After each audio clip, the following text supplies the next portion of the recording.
नमस्कार दोस्तों, आज हम देखने वाले हैं रांची के प्रमुख पर्यटन स्थल। तो चलिए सबसे पहले हम स्टार्ट करते हैं रांची के जलप्रपात से। तो झारखंड के रांची में बहुत सारे जलप्रपात आपको मिलता है, इसलिए रांची को जलप्रपातों का शहर भी कहा जाता है। तो सबसे पहले हम देखते हैं हुंड्रो जलप्रपात, जिसकी ऊंचाई 98 मीटर है और अगर हम फीट में बात करते हैं तो 320 से 321 फीट आपको देखने को मिलेगा। और नदी की बात करते हैं कि किस नदी के किनारे स्थित है, तो आपको पता होना चाहिए कि स्वर्ण रेखा नदी के किनारे स्थित है।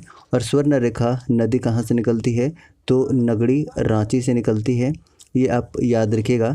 और स्वतंत्र रूप से बंगाल की खाड़ी में गिरने वाली एकमात्र नदी भी स्वर्ण रेखा नदी है। उसके बाद बात करते हैं तो हुंड्रो जलप्रपात लोधा घाघ यानी कि जो लातेहार में है, जिसे बूढ़ा घाघ जलप्रपात के नाम से भी जाना जाता है, जो कि सबसे ऊंचा जलप्रपात है।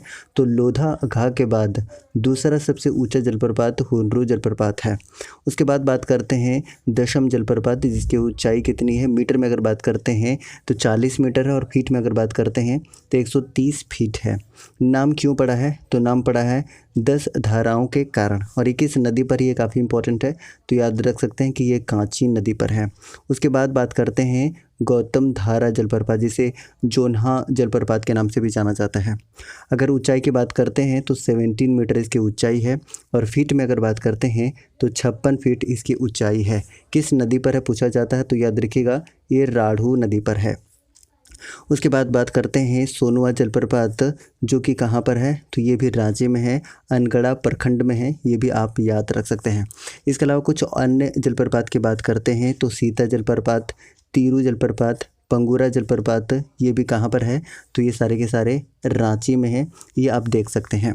उसके बाद फिर बात करते हैं कुछ और पर्यटन स्थल की, जो कि इम्पोर्टेंट है हमारे एग्ज़ाम के लिए।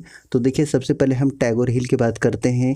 टैगोर हिल कहाँ पर है, तो मोराबादी पहाड़ी में है, जो कि कहाँ पर है, रांची में है। इसके अलावा पहाड़ी मंदिर भी है और जगन्नाथ मंदिर, जगन्नाथ मंदिर कहाँ पर है, रांची में है, जिसका निर्माण किसने करवाया था, तो याद रखिए एनी शाह के द्वारा करवाया गया था। कब करवाया गया था, तो 1691 में इसका निर्माण करवाया गया था। ये काफ़ी इंपॉर्टेंट है, याद रखिएगा 1691 में इसका निर्माण करवाया गया था। उसके बाद नेक्स्ट अगर हम बात करते हैं तो बिरसा जैविक उद्यान कहाँ पर है, तो औरमांझी कहाँ पर, रांची में स्थित है।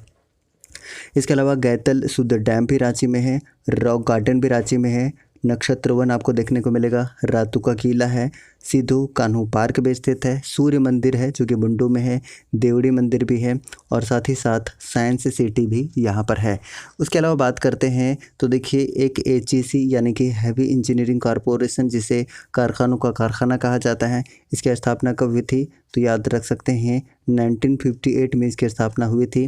कहाँ पर स्थित है HEC, तो याद रख सकते हैं कि हटिया रांची में ये स्थित है। इसके अलावा अगर उत्पादन की बात करते हैं तो इसका उत्पादन कब शुरू हुआ था, 1964 में यहाँ पर उत्पादन शुरू हो गया था। अगर पूछ ले कि किसके मदद से, तो रूस और चेकोस्लोवाकिया के मदद से स्थापित किया गया था।